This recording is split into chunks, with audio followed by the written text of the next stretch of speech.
Hi, my name's Tim Hall, and I'm sharing the devotional thought today from Luke chapter 20.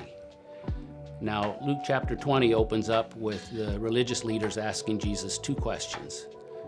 By what authority do you do these things, and who gave you this authority?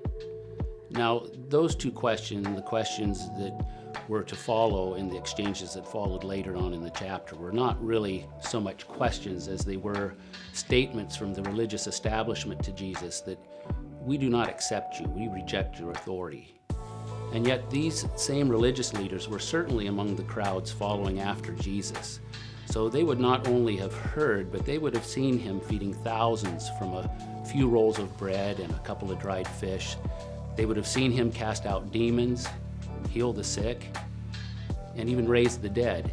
And they heard his depth of understanding and the way he spoke with authority about the scriptures. They heard him say he forgave sins.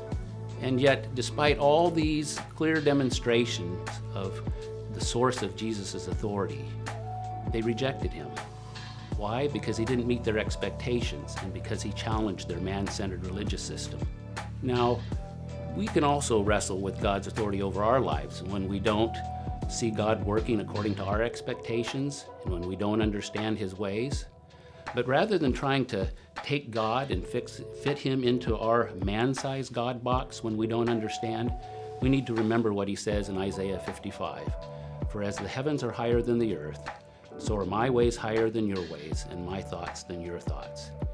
And when his ways are uncomfortable for us, financially, physically, emotionally, we need to trust his promise that he is working all things together for good for those who love him and are called according to his purpose.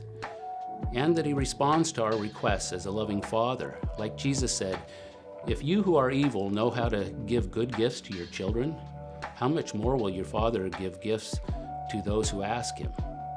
So may we not chafe against God's authority over our lives when we don't understand what he's doing, but may we embrace it and trust him as the God who is in control and who does all things as a loving Father who loves us even better than we can love our own children as he works all things for his glory and our good.